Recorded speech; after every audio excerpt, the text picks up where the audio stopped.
Mana isan'andro fandaharana tolotry ny fikambanan'ny Mpiara Mamaky ny Baiboly eto Madagasikara.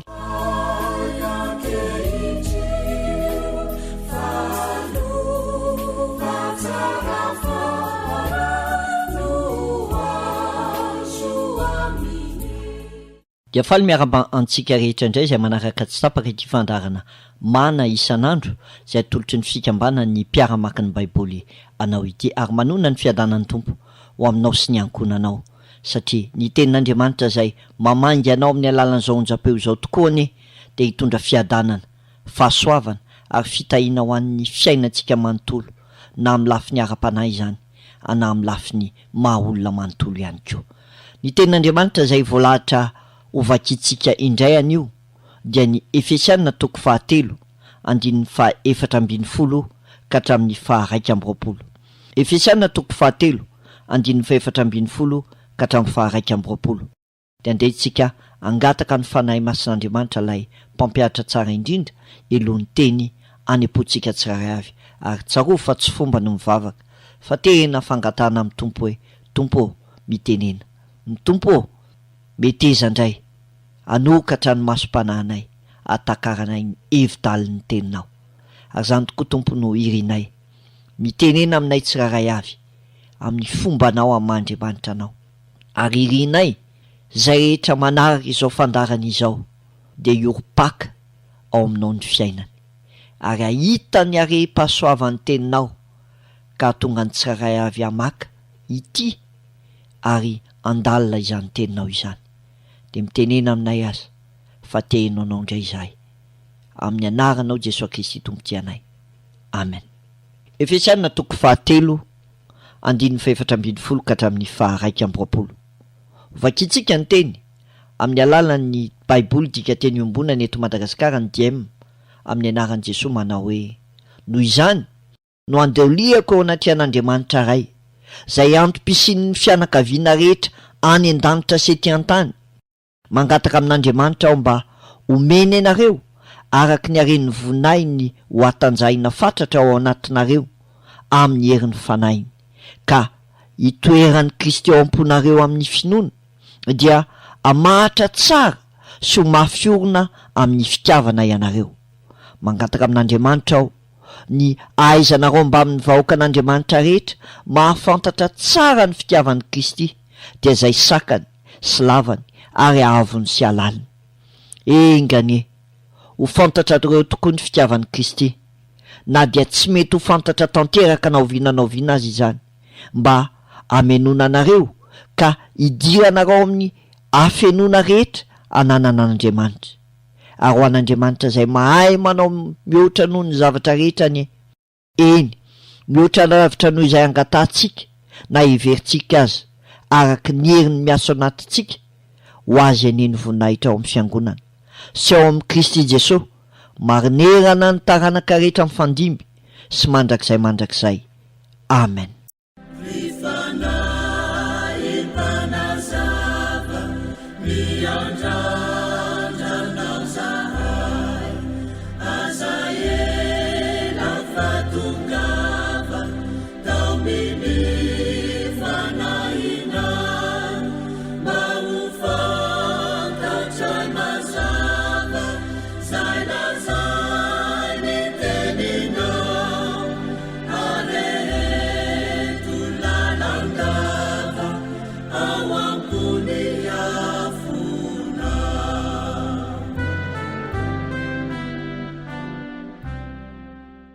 Izany andalina tsoratra masina izany indray no hodiniantsika anio lay toy n'ilay taratasy nosoratan'i Paoly ho an'ny fiangonana tany Efesosy.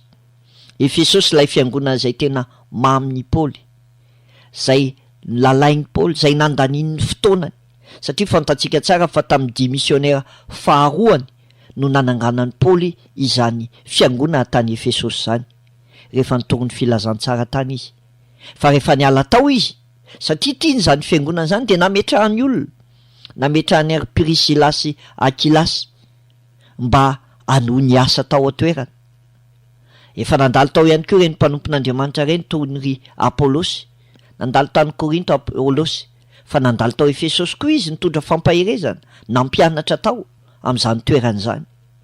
Ary fantatsika tsara zany atao hoe fitiavany Paoly an'izany fiangonana tao Efesosy zany.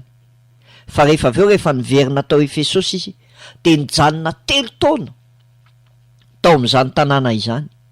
3 taona izy nampianatra tao, 3 taona izy no nampandroso ny fiangonana tao, 3 taona izy nanao zay azo no atao ho an'izany fiangonana zany. Ary nisy fotoana ary Paoly rehefa tsy afaka nandalo tany, fa rehefa andeha hoany Jerosalema indrindra izy nandeha sambo de nijanona tao Mileto. De inona zavatra nataony ny fony mbola any Efesosy, de nampiantso ny fiangonana l'olona rehetra ny fiangonana tany Efesosy izy, de tonga daholo reo l'olona rehetrarehetra reo de nomeny fampahirezana, de nameny teny fananarana. Ary nanambarany ary tamin'izay fotoana izay mety tsy fankahita tsontsika, fa zao ny fotoana ahitanareo afarany ko de mampahery anareo tandremo ny fampianarana nomeko anareo, tandremo ny zavatra efa natolotra anareo. Hitatsika zany amin'ny tantarany asan'ny apôstôly. Fa eto amin'ity andalatsoratra masina hitatsika eto ity de zao hoe efa any ampigadrany Paoly no manoratra. Ny bokyny Filemona, ny Kolosiana, ny Filipiana, ny Efesiana ity ihany koa de hitatsika tsara hoe any ampigadrany Paoly no manoratra. Ary satria tiany ny fiangonana tany Efesosy de nanoratra azy ireo izy. Ary jereo nety andalatsoratra masina hitatsika eto androany ity, le Filipiana 3:4. Mariky ny fitiavany Paoly an'izany fiangonana zany de zao tena mitalahoana ty an'Andriamanitra izy ny amin'izany fiangonana zany, tena mitrotro ambavaka an'izany fiangonana zany andro aman'alina izy. De ahoana ny filazan'ny 4:10 azy? Hoy Paoly, noho izany no andoliako eo anaty an'Andriamanitra ray, noho izany no andoliako. Gadro Paoly, ny tongony mety voafatotra, fa loaliny tsy voafatotra tsy andoalika any fiangonana tiny. Fomba ny jiosy rehefa mivavaka mitsangana, fa rehefa misy manery azy de mandoalika izy. Ary tena nanery ny Paoly apôstôly mihitsy ny zavatra any amin'io fiangonana any Efesosy io, de tena nandoalika teo an'Andriamanitra izy. Ary inona ny ambarany amin'ilay Andriamanitra? Hoy izy, noho izany no andoliako anaty an'Andriamanitra ray. Andriamanitra ray, fifandraisana ray aman-dreny sy ny zanaka. No tiany Paoly ananany reo fiangonana reo ihany koa amin'Andriamanitra. Ary Paoly de niantso an'Andriamanitra hoe ray. Ary zany tokoa ne ny tena marina e. Araky ny nambarany Jaona 1:12 manao hoe zay rehetra nandray azy de nomenery ho tonga zanak'Andriamanitra. Zay nandray ny Kristy tokoa ne de tonga zanak'Andriamanitra e. De nalmafisy ny Paoly ihany koa zany ao amin'ny Romanina 9:4. Fa zay tariny fanan'Andriamanitra no zanak'Andriamanitra, ary manana ny fanan'Andriamanitra ao anatiny ka samy antso manao hoe abaray io. Zany ny famarinana. Mandoaliko Paoly eo anaty an'Andriamanitra ray, mitondra ny reto zanany ara-panahy ireto, mitondra ny reto fiangonana tiany ireto eo anaty an'Andriamanitra ray. De inona ny zavatra nambarany? Zavatra vitsivitsy nefa tena mafonja no nandolian'ny Paoly ho an'ny fiangonana any Efesosy. 5:12 de izy manao hoe izay antom-pisian'ny fianakaviana rehetra any an-danitra sy ety an-tany. Mangataka amin'Andriamanitra aho mba omeny anareo araky ny hareny voninahiny ho atanjahina fatratra ao anatinareo amin'ny herin'ny fanahiny. Ny zavatra anisan'ny tena nangatahan'ny Paoly apôstôly ho an'ny reto fiangonana tany Efesosy reto de izay fahatanjahana ara-panahy, fahatanjahana ao anaty izay, tsy hoe ny hotahiana, tsy ny hoe ny hositrana, tsy ny hoe ny ahazo an'izao na ahazo an'izaro. Tsy zany ny tena nandolian'ny Paoly voalohany indrindra ho an'ny fiangonana tany Efesosy, fa ny mba atanjahana hozy izy fatratra ny ao anatinareo amin'ny herin'ny fanahy. Zany tokoa no anisan'ny zavatra sarobidy indrindra fa amin'izao vanim-potoana iainantsika izao, fa tsika tsy mitolona amin'ny nofo aman-drà fa ny fanapahana eny amin'ny rivotra dia ny fanahy ny fahamaizena izay manjaka amin'izao fotoana izao. Noho izany mila hatanjahana ny fiainam-panahin'ny olona ao anatiny, ka nahatonga amin'ny Paoly apôstôly ny taraina teo anatrehan'Andriamanitra iray. Mangataka amin'Andriamanitra aho mba omeny anareo araka ny haren'ny voninahiny ny ho hatanjahana fatratra ny ao anatinareo amin'ny herin'ny fanahiny. Inona ny fahamarinana ambarany amin'ny fanahy?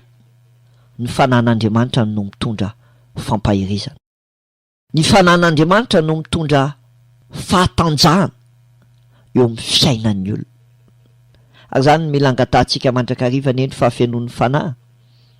Fa rehefa feno fanahin'Andriamanitra isika dia io no mampahery antsika, io no mampatanjaka antsika, io no ahafahantsika miatrika izay zavatra rehetra misy eo amin'ny fiainana andavanandro.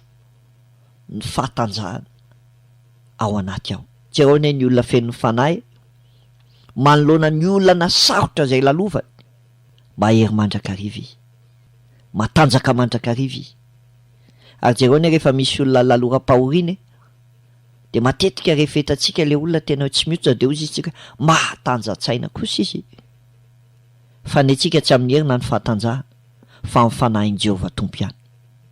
Nivavaka Paoly mba ho hatanjahana fatratra hozy izy ny herin'ny fanahiny, ary manahoana koa ny herim-panahy ao anatintsika ao. Fa ny fotoana izay andrenesantsika tenin'Andriamanitra tahaka an'izao ihany koa dia tokony hitondra fampahirizana antsika ao anatintsika ao izany. Fa hoy Paoly, mangataka amin'Andriamanitra aho mba omeny anareo araka ny haren'ny voninahiny ny ho hatanjahina fatratra ao anatinareo amin'ny herin'ny fanahiny, ka hitoeran'ny Kristy ao am-ponareo amin'ny finoana. Ka hitoeran'ny Kristy ao am-ponareo amin'ny finoana. Inona no ambarany amin'i Jesosy Kristy ao anatin'izany? Jesosy Kristy te hitoetra ao am-pon'ny olona. Jesosy Kristy te hiara-onina amin'ny olona. Fa ny saingindrisy indraindray mampalahelo kristiany ivelany. Asa natadiditsika fa izany angeny nahatonga lay apokalipsy toko 7 zay tsena haitsika tsy enjery loatra io. Apokalipsy toko 7 andininy 20 dia hitatsika tsara ny zava-nisy. Miresaka momba ny amin'ny fiangonana izy. Eto fiangonana Efesosy ny resahany, fa ny apokalipsy toko 7 io ny fiangonana ny Laodikia ny teneniny. Dia ny tompo no miteny indray manao hoe indro mijoro am-baravarana ka mandondona. Raha misy mihaino feoko ka mamoa varavarana dia hiditra ao aminy aho ary hisakafo aminy. Kristiany ivelan'ny fiangonana, Kristiany ivelan'ny fiainan'ny olona, Kristy indray no mandondona eo am-baravaran'ny fon'ny olona dia hitoetra ao. Fa ny nangatahan'i Paoly apôstôly ho an'ny fiangonana tany Efesosy dia ny hoe ka hitoeran'ny Kristy ao am-ponareo amin'ny finoana. Kristy mitoetra ao anatintsika, Kristy velona eo amin'ny fiainantsika. Ary zany ihany koa no mila tadidiana rehefa malala ao amin'ny tompo izay manaraka izao onjam-peo izao. Kristy te honina ao anatintsika, Kristy te hitoetra ao anatintsika, ary amin'ny finoana ny mila andraisantsika izany hoe Kristy ao anatintsika izany. Ary tadidio fa zay tsy manana ny zanaka ane tsy manana ny fiainany, fa zay manana ny zanaka ane no manana ny fiainany. Ary zany rehetrarehetra zany dia mila tsarotsika ny fahamarinan'ny tenin'Andriamanitra. Fa Paoly any amin'ny epistily ny soratany ho an'ny Romanina any dia manamafy izany zavatra zany. Romanina toko 9 manomboka amin'ny 4:12 dia hoy izy manao hoe eny zay rehetra tarin'ny fanahin'Andriamanitra no zanak'Andriamanitra, satria tsy fanahy mahampanompo no voarainareo ahatonga anareo hanatahotra indray, fa ny fanahy masina mahazanak'Andriamanitra no voarainareo, ka ahafahantsika miantso an'Andriamanitra hoe raiko. Ny fanahy masina mihitsy no manambara amin'ny fanahintsika fa zanak'Andriamanitra isika, ary raha zanaka dia mpandova an'Andriamanitra, ka sady mpandovo ny soa nampanantenain'Andriamanitra no mpailova amin'ny Kristy Jesosy koa, satria raha miara mijaly amin'ny Kristy isika dia hiara omeko mboninahitra aminy koa any an-danitra any. Kristy ve mitoetra ao anatinao? Kristy ve tena velona ao anatinao? Fa nivavaka nataon'ny Paoly ho an'ny fiangonana any Efesosy dia nihatsapany izany hoe Kristy mitoetra ao am-pony amin'ny finoana. Fa rehefa izay hoy izy Paoly dia zao mangataka amin'Andriamanitra aho mba omeny anareo araky ny hareny voninahiny ho atanjahana fatratra ao anatinareo amin'ny herin'ny fanahiny, ka hitoeran'ny Kristy ao am-ponareo amin'ny finoana dia hamahatra tsara sy ho mafiorina amin'ny fitiavana ianareo, dia hamahatra tsara sy maforona tsara amin'ny fitiavana ianareo. Inona ny vokatry ny fahatanjahana ara-panahy? Inona ny vokatry ny fananan'ny olonan'ny Kristy ao am-pony? Dia hoy Paoly hoe raha manana an'izany ianareo dia hamatratra tsara sy ho mafiorina amin'ny fitiavana ianareo. Ny tiany Paoly ambara dia hoe mivavaka atanjaka ny finoanareo ao anatinareo, ho velona ao anatinareo Kristy, dia ho hita taratra eny aminareo izany atao hoe tena fitiavana izany. Ary zany angeny no mila mampiavaka antsika kristianina, ny fananantsika fitiavana ny manodidina antsika. Andriamanitra ivavahantsika dia Andriamanitra fitiavana, ary Andriamanitra fitiavana izy dia miantso antsika koa hiaina amin'izany fitiavana izany, fa tsaingy izao ihany koa hizara izany fitiavana izany amin'ny manodidina antsika. Eo amin'ny 9:12 dia mbola mangataka ihany Paoly eo anatrehan'Andriamanitra ray. Dia hoy izy manao hoe mangataka amin'Andriamanitra aho ny ahaizanareo mba mivahoaka an'Andriamanitra rehetra mahafantatra tsara ny fitiavan'ny Kristy, dia izay sakany sy lavany ary avony sy alaliny. Engany eo fantatrareo tokoa ny fitiavan'ny Kristy, na dia tsy mety ho fantatra ny tanteraka naoviana azy zany, mba amenona anareo ka hidiranareo amin'ny fahafenona rehetra ananan'Andriamanitra. Mangataka aho mba ahaizanareo tsara tokoa mahafantatra izany fitiavan'ny Kristy, dia izay sakany sy lavany, ny avony sy alaliny fitiavan'ny Kristy izany. Inona ny tiany Paoly ambara? Inona ny tiany Paoly angatahana? Inona ny tiany Paoly ampatsiarovina antsika ankehitriny ihany koa? Ny amin'izany atao hoe fitiavan'ny Kristy izany dia fitiavana me mitombo. Fantatro ve ny alalin'ny fitiavan'ny Kristy ahy? Fantatro ve ny avon'ny fitiavan'ny Kristy ahy? Fantatro ve ny sakan'ny fitiavan'ny Kristy ahy? Fantatro ve ny alavan'ny fitiavan'ny Kristy ahy? Lehibe loatra zany ka tsy tratro. Ary mahatonga hiteny ianao hoe fa ny fahasoavan'ny Kristy ny mahatoy izao aho. Fitiavan'ny Kristy mameno antsika. Ary zany no irin'ny Paoly ho an'ny fiangonana tany Efesosy, hitombo amin'ny fahalalana tsara ny fitiavan'ny Kristy, ahatakatra ny hevitra izany hoe fitiavana mandrakizay ny fitiavan'Andriamanitra antsika, izany nampaharetany famindrapo amintsika. Ary raha mandrakizay ny fitiavana dia zao hoe lalina noho ny lalina, avo noho ny avo, lavitra noho izay heverina ho fahalavitana, lehibe noho izay heverina ho lehibe. Toy izany ny fitiavan'ny Kristy. Ary ny fahatsapantsika izany fitiavan'ny Kristy izany no ahafahantsika mihorom-paka ao aminy. Ary zany ny tiany sy ny talahony teo anatrehan'Andriamanitra ray ho an'ny fiangonana tany Efesosy, ho fantatrareo izy ny sakany sy ny lavany, ny avony sy alaliny fitiavan'ny Kristy. Enina dia tsy ho fantatsika tanteraka ary zany ety hozy izy, dia mba ho tsapanareo zany hoe fitiavana eo Andriamanitra eo. Ary ny fitiavana io Kristy io dia lehibe mihitsy, ary nasehony tamin'ny nanoloran'ny tenany maty eo ambony hazo fijaliana zany.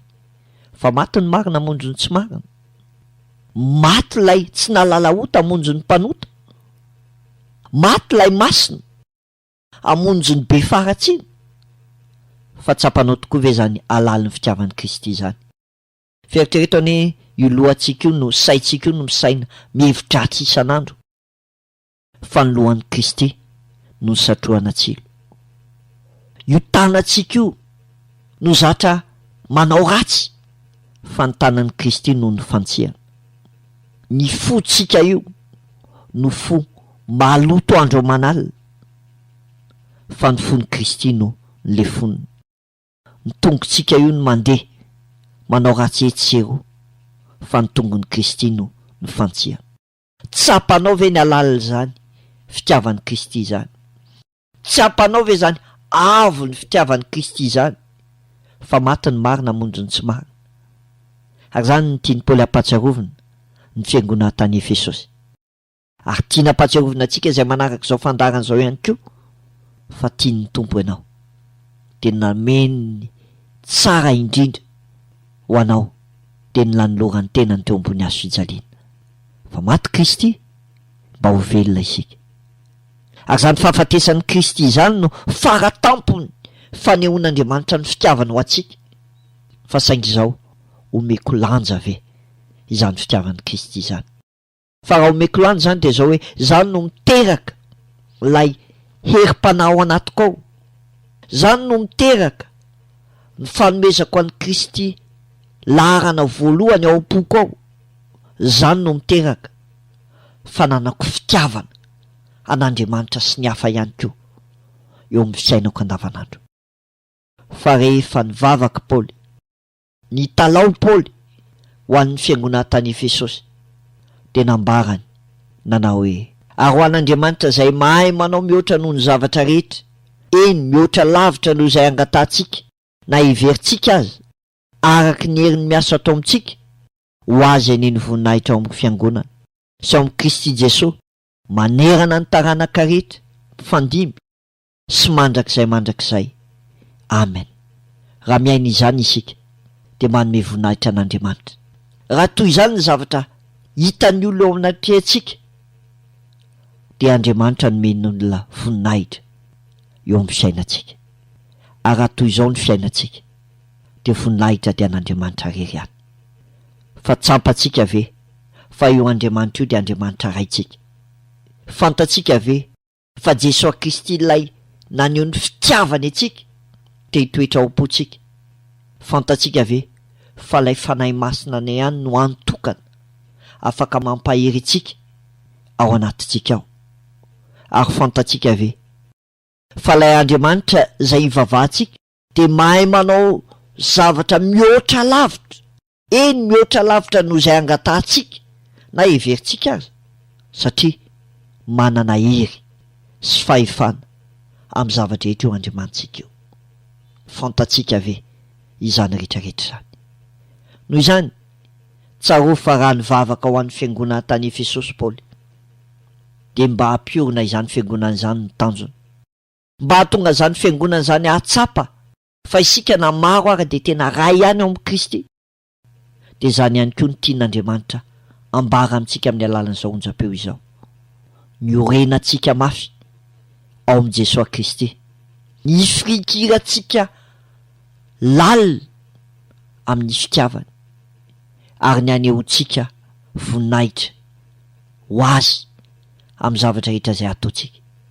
Ho dia tsarovy aza fa nomeny tompo antsika indray ty mana isan'andro an'io ity mba hahatonga antsika ahalala ny fitiavan'i Kristy, lay afaka mameno ny fo sy ny saintsika ka mitarika antsika andeha araka ny sitrapon'Andriamanitra eo amin'ny fiainantsika rehetra. Fa raha manao izany isika dia ho azy rery aneny voninahitra amin'ny fiangonana sy ao amin'ny Kristy Jesosy, manerana ny taranaka rehetra mifandimby sy mandrakizay. Amen. Ary ny dikany hoe amen ho tanteraka tokoa izany. Dia fitaovana ampelantan'Andriamanitra ny isika hanome voninahitra an'Andriamanitra amin'ny fiainantsika. Ary raha-panompon'Andriamanitra koa anao dia antson'Andriamanitra indray koa ianao an'io andohalika ho an'ireny ondry izay nomen'Andriamanitra antsika ireny. Andohalika hivavaka ho amin'ireny toerana efa nandehanantsika ireny, nitoritsika ny filazantsara, na tamin'ny alalan'ny tafika masina izany, na tamin'ny alalan'ny fampianarana izany, na tamin'ny alalan'ny seminaira izany. Antson'Andriamanitra koa isika andohalika ao anaty an'Andriamanitra ray, hivavaka ho azy ireny mba ho atanjahan'Andriamanitra ny ao anatiny, hivavaka ho azy ireny mba tena i Kristy tokoa no hitoetra ao anatin'ny fony, hivavaka ho azy ireny mba tena atsapany izany atao hoe alaliny, ahaviny, ny sakany, laliny, alavan'ny fitiavan'ny Kristy izany. Antsoin'Andriamanitra isika iainy ary ampiainy izany ihany koa amin'ny hafa. Vavaka isika, isaoranay ianao Andriamanitra nanome anay ny teninao, zay teny mitondra fampahirizana ho anay, fa maty ianao mba ho velo izahay. Ary raha lasa ianao dia nampanantena ny fanahinao ho ety aminay, lay fanahinao mpampahery, lay fanahinao mpitaridalana, lay fanahinao mpananatra. Fenoy izany izahay mba hatonga ny fiainanay ho mpanome voninahitra anao, na amin'ny teny na amin'ny asa na amin'ny zavatra izay atao, ary mangataka aminao izay Andriamanitra lay rainay amin'ny alalan'i Jesosy Kristy. Tehirizo ao aminao izahay, mba maka tsara ao aminao ny fiainanay, dia misaotra satria fantatra efa tia anay ianao, voninahitra dia anao rery ihany. Amen. Dia zay indray no masaka azo natolotra teto amin'ity fandarana mana isan'andro natolotry ny fikambanan Mpiara ny Baiboly anao ity. Dia voninahitra ny an'Andriamanitra irery ihany ny namanareo Kamira Falimanana no niaraka taminareo tato anatin'ity fandarana mana isan'andro ity. Mandrapitafa ho tahin'Andriamanitra ny ianao sy ny ankonanao. Amen.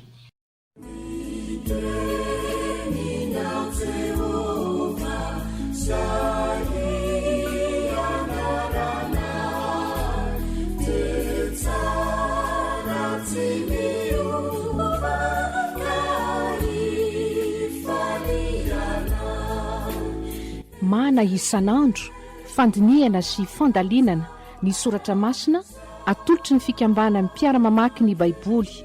Raha nahalinanao zany, azo atao ny mividy CD izay hafarana amin'ny fikambana Mpiara mamaky ny Baiboly, Totobato Ranavalona voalohany Antaninarenina.